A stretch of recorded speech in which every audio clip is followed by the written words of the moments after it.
Welcome to the Mind Solution podcast with Sarah Maud. The Mind Solution podcast is for leaders like you who are passionate about well-being in the workplace because you understand that a strong, resilient and happy workforce is the key to your organisation's success. The Mind Solution podcast is here to help you. So join us every week where we'll share with you powerful insights, strategies and know-how to ensure that your people and your organisation are truly thriving from the inside out.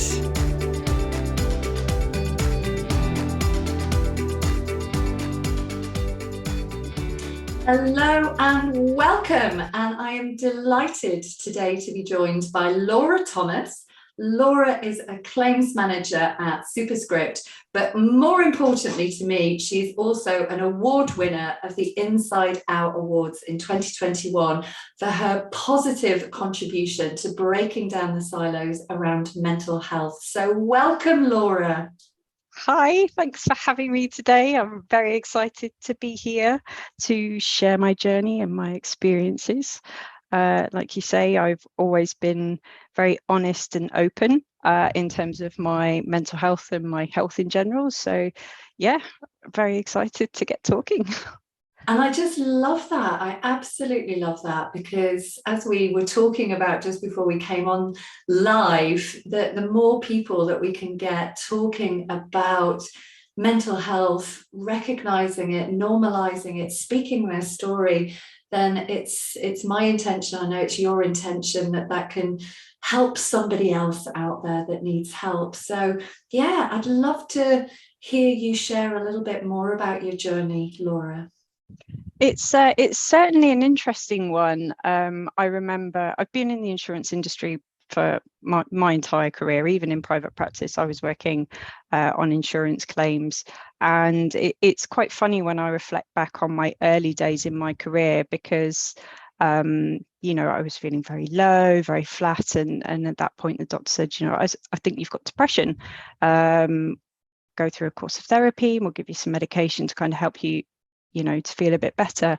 And it was interesting at that point, because it was very much met with, you're just saying that for attention, eye rolls, oh dear Lord, what have you got to be depressed about? And I'm sure all of these things are not unusual to anybody listening to your podcast. And it was difficult, because at that point you're sat there thinking to yourself, because I love feeling like this. It's brilliant feeling terrible about yourself.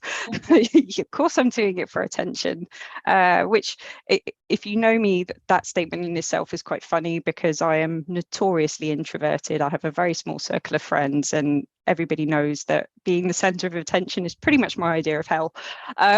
So that was a good 10 years ago. And it wasn't until it's something I've struggled with a lot of my life, but it's a part of who I am as a person, and we all learn to cope. And it wasn't until I started working with Aviva that I suddenly started hearing from senior leaders who were sharing their journeys. And all of a sudden it was, actually, we have this working group where we really want people to share their experiences, not just with mental health, but with disability and well-being in general. And I'm suddenly in this environment where it's okay to talk about this, but not just that, it's actively encouraged. And leaders were being told, keep an eye on these things with your team. These are the things to look out. And they were training managers and leaders of, things to look out for, things that might say that somebody on your team is struggling with their mental health or at home. And I suddenly thought to myself, you know what, I want to be that kind of leader. And I remember very early on in my managerial role saying to my team, I've actually struggled with anxiety a lot of my life. But, so if I ask you if you're feeling okay, it's because I want you to know that actually there's days when I'm not feeling okay. And that's cool. We've all been there. Appreciate you're all working on your own. You're dealing with customers that have had traumatic fires. They've lost their home and their belongings. So I want you guys to be honest with me. If you're having a bad day, a flat day, let me know, and we can talk about it. If you need, to take an afternoon off because you've had a really difficult morning, let me know. Which my manager at the time was like, you basically committed career suicide. Why would you do that? No, I think the quote was, why would you follow a general into battle if they saw you crying in the tent beforehand, or something to that effect? And I thought, great, thanks for that. But what was really more interesting to me, I mean, I kind of convinced myself, no, this is wrong, I think I've done the right thing, was actually the sickness rates for my team went down by 70%. Wow. During the time that I was managing the team. And actually, rather than just calling in with a cough or a cold, people were being honest and saying, you know what, I'm having a really bad day. I'm having a really grey day. Today is not the one. And it's like, fine, take a day. If you need another day, let me know. I'll reallocate out your caseload. I'll stay on top of the claims that are coming in. Just let me know if you need me. And suddenly I'm getting calls from people that are on my team saying, you know what, I really struggle with like this imposter syndrome, and I feel like I'm going to get caught out and I shouldn't be in this job. And, you know, every other week we would be having the same conversation, and it would go on for 40-50 minutes, but I was happy to give that time if it meant that actually after that call that individual felt like I can go on with my day. Actually, I am doing a really, really good job. You know, it seems like such a silly thing. And kind of after that, I ended up chairing Avivability, co-chairing with a fantastic lady called Sue Kelly. And even though I was only with Aviva for another 8 months after that, we made a massive impact in such a short period of time, because we were just being vocal and open and honest and saying, you know what, this is the areas where we see staff struggling with. You know, it just really opened my eyes. And from that point on, I thought to myself, you know what, it is the right thing to be open. It is the right thing to be honest. And it's just something that I've continued to do. And it's just such an amazing feeling, even if you get, you know, in my, again, previous role, my boss said, people are actually talking about their disabilities. And I was like, uh-huh. And they're like, they've never done that before. I'm like, is that a good thing? And that he's like, it's just strange to hear people being so honest about it. And I'm like, but I've always been honest about my own. And that again encourages people, oh, actually, it's okay to talk like this in an open office. It's nice. It's just a wonderful, if me being honest helps one person, well, it's not just being honest, but open and not worried about what people are thinking. If that makes one other person think, actually, there is no shame, this is me, all of me, and that makes them feel more comfortable in their own skin, then it's an amazing feeling, really. And what I love about what you said is, if we look at the statistics for the UK, for example, we know that 1 in 4 people at any one time are struggling in some way, shape or form. And it just seems to make, certainly to me, really logical sense that if you've got an organisation of, say, 100 people, then look at the percentage of people that are potentially going to be struggling.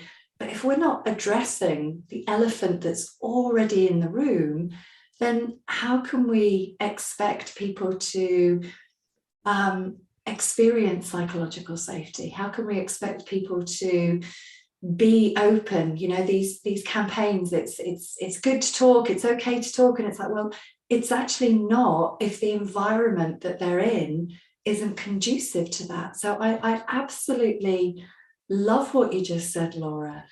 And the impact, I mean, that's huge. 70% reduction. I mean, that's massive. It was a bit of a joke actually when I came into the department, because not in the sense that I couldn't do the role, but like it was notorious for kind of high turnover, both in terms of managers and leaders. And I think a lot of that came down to, you know, London is a challenging area for insurers, especially in the kind of property damage field. I've seen it for myself. I've seen that customers can be challenging. You know, it's their home, it's their castle, they're very emotive. Unfortunately, it is often taken out on staff who are just doing their best to help. You know, we have our suppliers that are working as quickly as they can, going as quickly as they can. tensions are high, and I think sometimes it's quite easy to forget that these people have to go home at the end of the day to their families. It can be emotionally just very, very draining, and I don't think necessarily that it was always something that was kind of considered.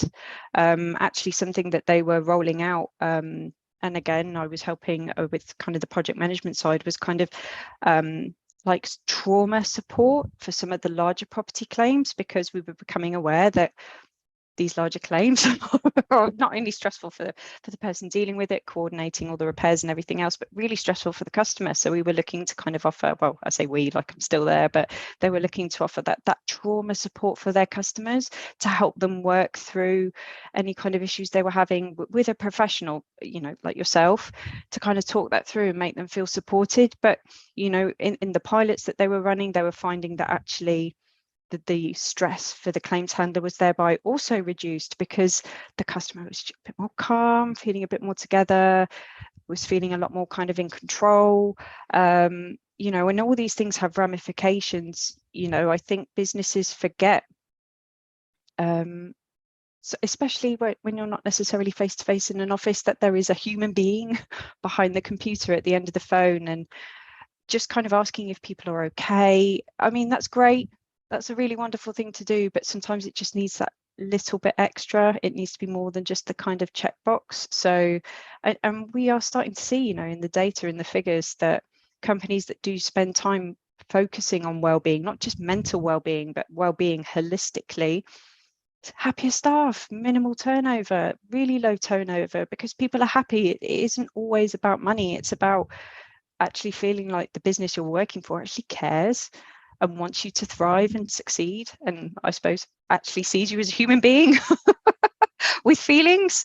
So I do find it absolutely fascinating, kind of seeing the industry, the insurance industry in particular, change and evolve over time. I think there's still a lot to do, but I can certainly see the intention is there, and they're making some fantastic strides. It's interesting what you say in terms of the financials, and that it's not about money, because as you pointed to, Laura, that if you've got a workforce that feel valued, that people actually do care about them, that they're seen as a human being, that they want to stay, Mm-hmm. and that you're reducing levels of absence, that people, if they feel good, they're going to experience a different kind of behavior at work, output. So if we look at well-being and all the ways that we can measure that return on investment, it absolutely has a business case for it. If it's measured, I do see a lot of organizations that do this stuff and they don't measure it, and I just want to bang my head against a brick wall when I see that. But there is a genuine business case to be had, isn't there? Absolutely, and Superscript is a fantastic example of kind of how to do it right. I know that there are staff that are just public transport, it's not for them. They really, really struggle. It's not for them, so there's flexible working hours so that actually they can be in a position where they feel comfortable. Or even though officially we're a hybrid working business, if for some people actually the thought of coming into the office is just too much, they work from home. The stress is gone. When you feel good enough to come in by all means.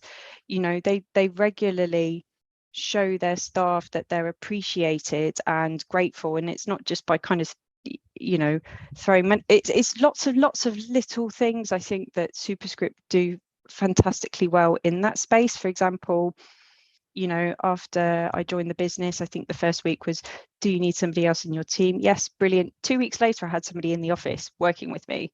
There was no, oh, we need to check the financials or any of that. It's, do you need somebody? Yes, brilliant. Here you go. That was just, to me, that was it sounds so silly when I say it out loud, but that was groundbreaking, because the amount of times I've been in a role completely overloaded, working ridiculous hours, feeling very flustered and burnt out, but trying my best, as you do. And all of a sudden I've got, my own little claims executive already. And I'm like, this is amazing. And she's amazing. I have to say, wonderful, wonderful wonderful person, but it was just I couldn't believe it. Around Mental Health Day recently, they set out these really lovely little treat boxes with like little sweets and socks and things. Like when somebody has a baby, something's delivered to say, congratulations, this big hamper full of goodies. It's little things, and they don't make a big song and dance about it, about, oh, we've sent all our staff this and we've done this for our staff. They just do it because it's the right thing to do. And I think that's a really big part of the culture that I love, is that a lot of what we do as a business, we do because it's the right thing to do, not because we want to make a big song and dance about it and take loads of pictures and say, oh, look at how amazing we are for our staff. Like, the staff will do that for you. It's just lots of little things as a business. And I have to say, I've been very open about my mental health. I've been very open about my endometriosis. Lots of people know, and will often say, how are you feeling today? And I'm like, yeah, not bad. What have you got coming up? Like, people are genuinely interested to hear how you're doing, or when's your next surgery. Like, you wouldn't normally talk about these kind of things. It's all very, very hush hush. So when I got my referral through, I got my referral through, and about 3 or 4 different ladies in the office like, oh my God, that's amazing. Like, they're excited for you. Whereas in a business previously, if I'd have been like, oh, I finally got my endo surgery, they'd be like, all right, that's nice, see you later. It's just a very different, I feel like the business has just worked really hard to bring in those kind of people that kind of want to lift each other up and genuinely care about each other and want to support each other. If somebody's having a flat day, it's like, do you want to go for a walk, or can I take you out for lunch, or do you want to go somewhere and talk about it? Do you need 5 minutes on your own? They are just so supportive as a business, and I feel straight from the outset that culture is right. They encourage those kind of conversations. If you're comfortable, if you're not, that's also good. Not everybody wants to sing and dance about what they're going through. It's just a really fantastic place to work. And oh yeah, I love it. Can you tell? Up outside your door after this podcast goes live, and I'm never going to have an issue recruiting it again. But picking up on what you said about other organisations where you were working really long hours, you were really burnt out, and it reminds me of 2 coaching calls that I've had this week with individuals. One who's gone into a brand new role and is part of a brand new leadership team, and there's a potential opportunity to really look at how do we want to be as an organisation. The other one's about to start a new job on Monday, and we were kind of talking about same things around culture. And what I found fascinating is that both of them had come from cultures where, when you get to a certain level within the organisation, when you're considered part of the leadership team, what strikes me is there's almost this unwritten expectation that you work every hour God sends, and there's a kind of level of pressure that's put on people to always be available, always be working. And we know, well, I know from being a therapist and a coach and a trainer for 10 years, that's not high performance working. That is not high performance working. Let's flog people until they've got nothing left to give and expect a good result. But I'd love to hear your perspective on where you have somebody who, to me, you sound like an incredible manager, that you are willing. Bless you. Genuinely, that you're willing to be vulnerable, be open, treat people like human beings, and you've seen the result, the impact that can have. But where you have these organisations, they might be saying that they do a lot of stuff. They might be going, oh yeah, well, we've got these wellbeing campaigns, etc., but they're not living and breathing it as role models. And particularly at that senior management level, where, as I say, there's this unwritten expectation about the hours worked. What's your sense around that, Laura? I do absolutely agree with kind of everything you're saying. Certainly in other roles, I have felt that as, my previous job title was head of claims. So working with people in very, very senior positions. And before that, again, managing a team of 12, before kind of helping support with other bits and pieces. And I think there was and I acknowledge, I'm a firm believer in that you should lead by example. So in practice, what I wanted to do was make sure that I was switching off by a certain time every day. The reality of that, certainly at Aviva, unfortunately, we're dealing with members of the public. And to be perfectly frank, if my house is burnt down as a customer, it's not my problem that you're really busy and overloaded. I need you to deal with my claim, and I get that and I respect that. Absolutely 100%. And I would probably think the same if it was my house. So unfortunately, it did mean that I was working longer hours than I would have liked, certainly on the kind of property management side of things. When I moved into a different role, it was very different, and the work-life balance resumed. I would say probably two or 3 out of 5 days I would finish on time. Other times I would work a wee bit later than I would have liked. There was no pressure from my manager to do that, though. It was, don't stay on too late. You were very much encouraged to not stay on too late, and she always made a point of making sure that we were relaxed and we weren't working at weekends. In my last role, I've had my fingers in lots of pies, we'll put it that way. And unfortunately, contracts are always on tight deadlines. So again, the reality is that whilst I wanted to finish work at 5:30, I don't think I ever finished work before 6:30, ever. Even over Christmas, working till 8, 9 o'clock at night, trying to get bits over the line, stuff finished, because it needed to be done. It was business critical, and it was just me on my own. Again, this is I'm going to sound like a walking advert for Superscript, but this is where Superscripts are completely different. I'm thinking I've just bought a property. I need to have my insurance quotes just with gorgeous people like you. So I have notifications on my computer. They all turn off when I finish at 6. Well, my hours are technically till 6. I finish at 6. Notifications stop. It stops pinging at me. If I'm working too late, I might get a message from my manager saying, you need to log off. What are you doing? Why are you working? I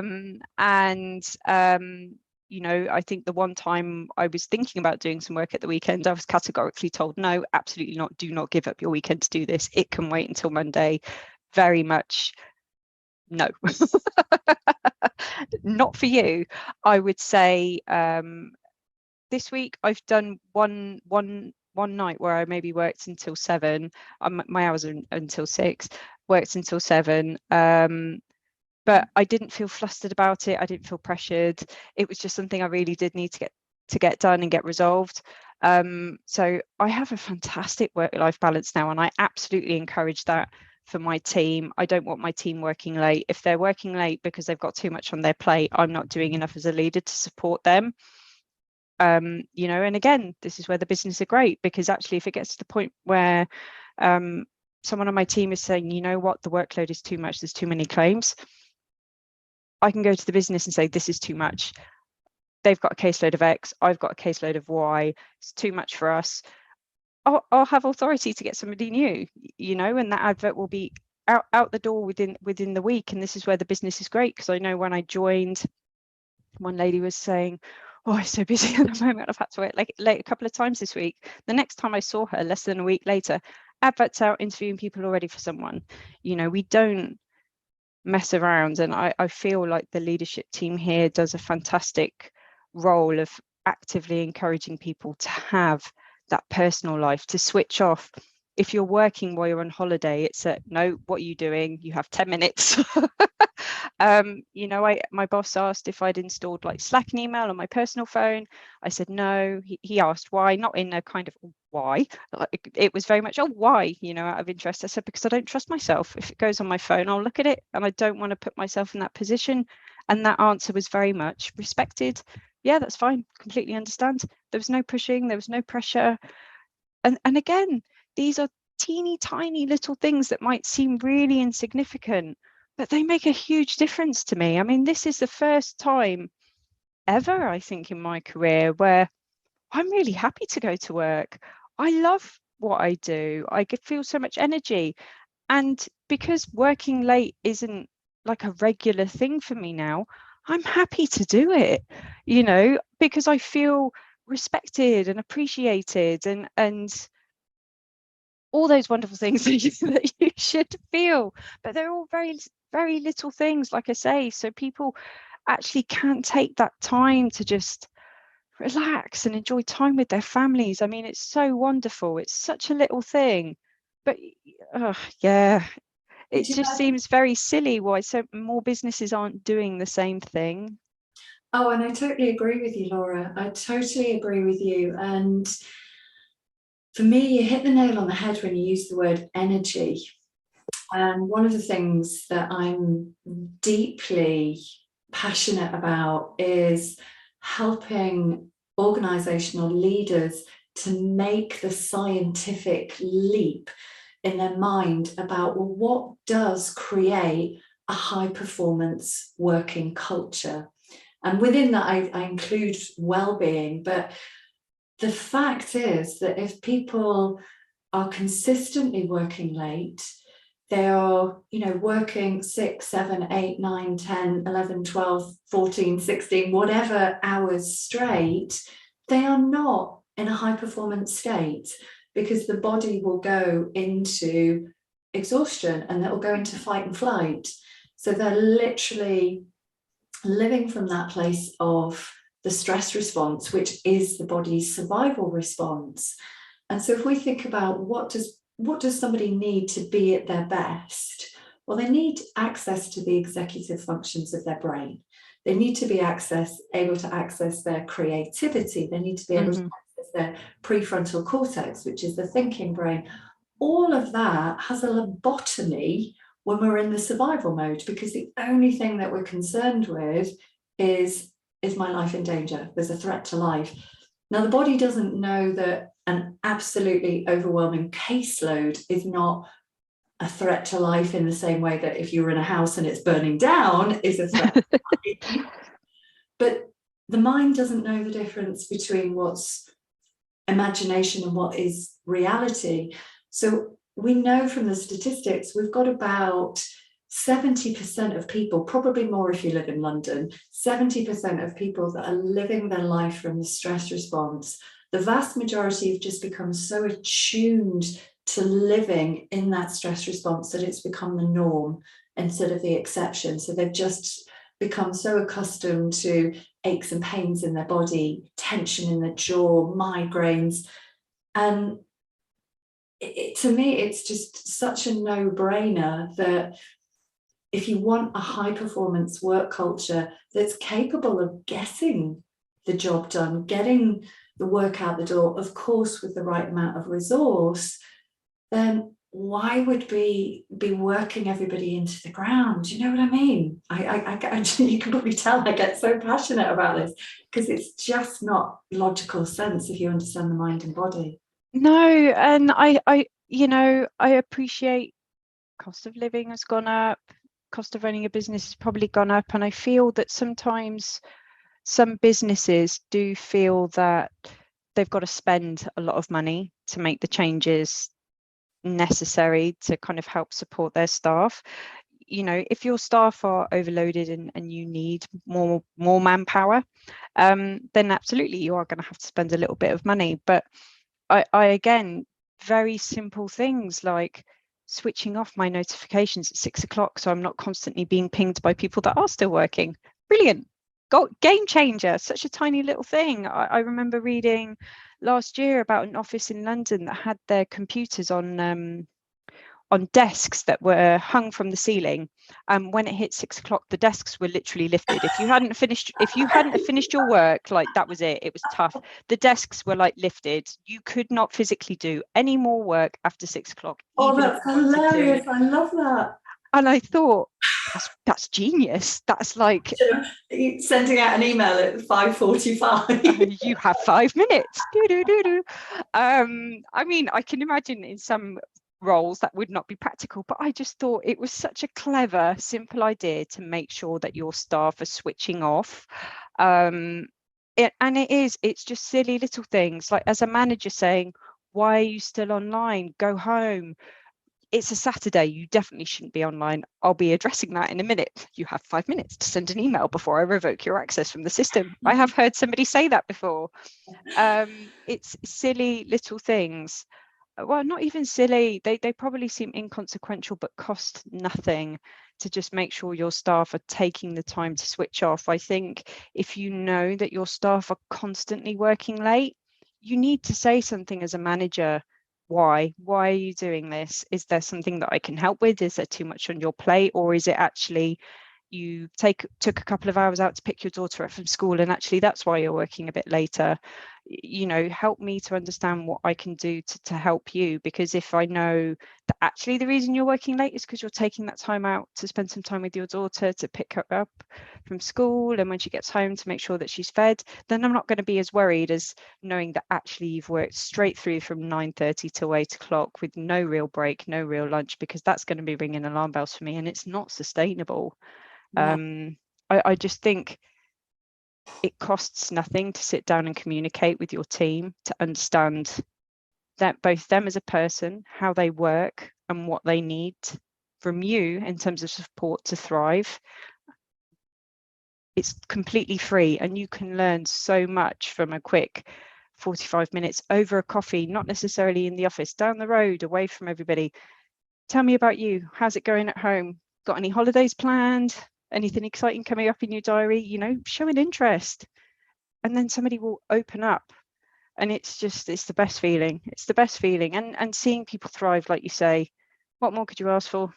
Yeah, I'm interested to get your views, Laura, because one of the things around working hours that I've seen working with organisations and people one-to-one is that sometimes it's not about the organisation and it's not about the organisation culture, but that working every hour that God sends can still be seen as a badge of honour. There's something around this sense of external validation that, well, this week I worked 50 hours, and someone go, well, I've worked 65. I didn't finish till 9 o'clock last night. Well, I was still sending emails at 11. There's, in some environments, there's almost kind of this level of competitiveness around being seen to be working the hardest, that we're rewarded for working really hard, and that sort of internally generated, because we're looking for a feeling, we're looking for some kind of emotional kickback, because we don't do anything unless it makes sense to us.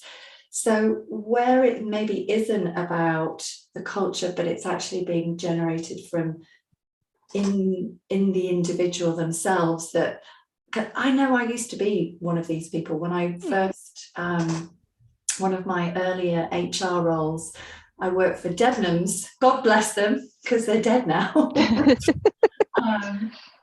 I worked for Debenhams on Oxford Street, and I think I was about 24 at the time, and I would be at my desk for 7 o'clock, and I felt a sense of pride about being at my desk for 7 o'clock.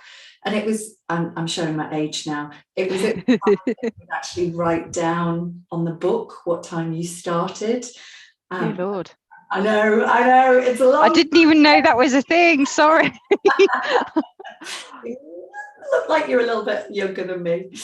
Yeah, it was, maybe it's also the retail environment. You'd literally write down in a login book what time you started. But I did genuinely feel this sense of pride at being able to say, I'm here. It's 7 o'clock in the morning. I'm the only one in the office. Nobody's going to be here, because the rest of the team would just like trot in at like 8:45. And because it was a retail organisation, we would work the shop was open. I was in Oxford Street. And I did feel this sense of pride about the amount of hours that I've worked. And now my manager would have numerous conversations with me, a wonderful manager called Neil Watson, who would often sit down and say, we need to talk about your hours. I just nod. I knew that I wasn't going to change that, because actually what I learned, and it's only when I started to study the mind and body that I realized I was getting this internally generated feeling of feeling proud. I was looking for external validation, status, recognition. So I was creating it. It was all in my head. It was completely make-believe, but I believed that that's how I could get those feelings from those hours worked. Does that make sense? It does, and it's a really it's quite interesting, because I do still see a lot of that on LinkedIn. I worked X amount of hours. But what I find really interesting is the comments, because some people will be like, oh, yeah, I feel you. But then a lot of people have started to say, but why are you proud for working those hours? Like, what have you had to sacrifice? Like, was it worth it?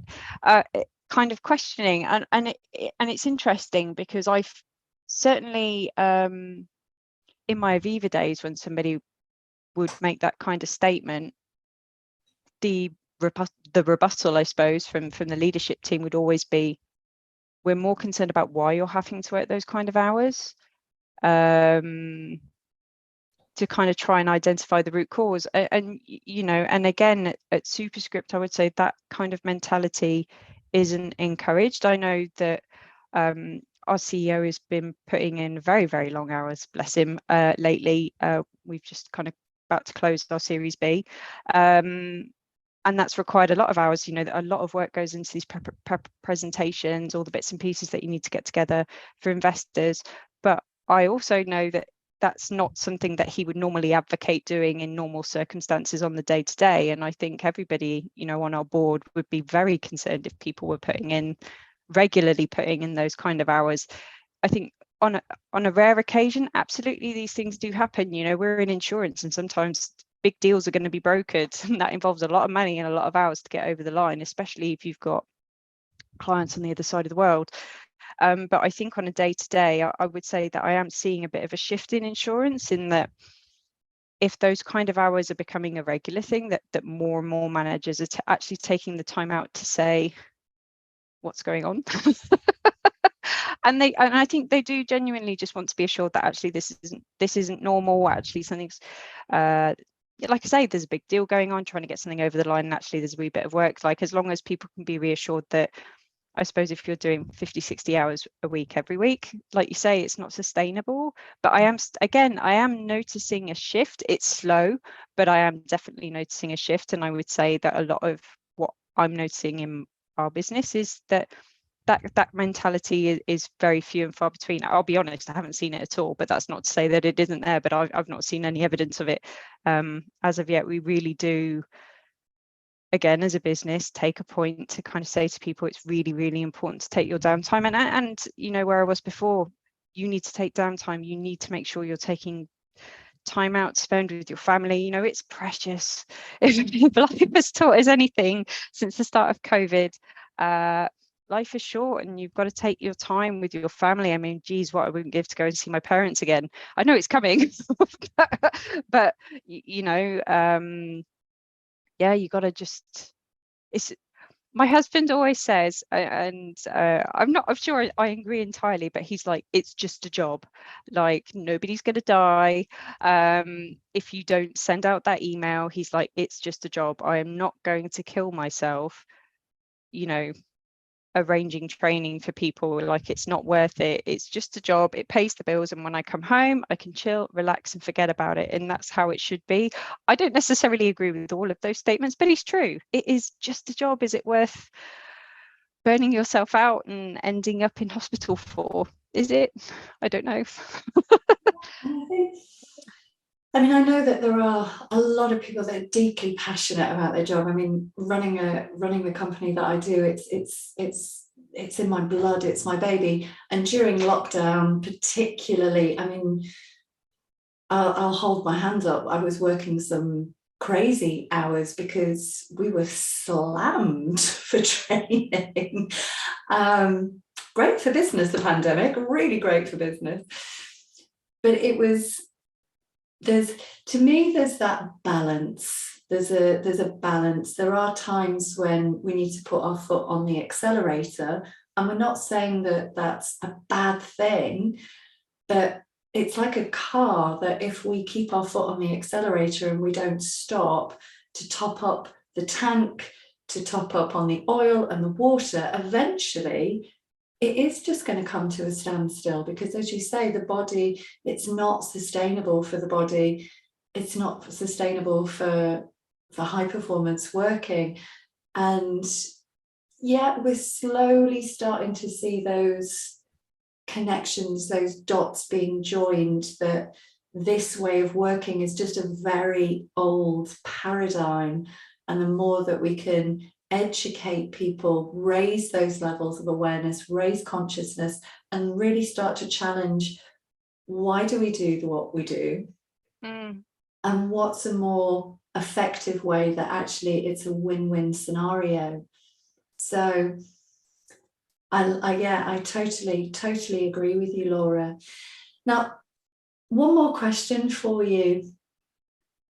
I'm guessing, I'm willing to guess anyway, that there are going to be some managers or business leaders that maybe are listening to this podcast and they've heard you say, you know, taking 45 minutes out to talk to your team, have a coffee.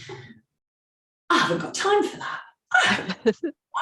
I've got a team of 20. I can't be going and spending 45, because that's, I know from our management mental health training programs that we run, that's often an obstacle, is time fatigue, that they haven't got the time to be having those kind of conversations. Now, you and I both know that actually the return on investment of a 40-minute conversation will end up saving you time later on down the line, because you can turn somebody's perspective round, or you can recognize that they need help and direct them to the right channels and things like that. So we know the cost of not addressing it, but I wonder what your response would be to managers that might be thinking, I haven't got time to be having all of these lovely conversations.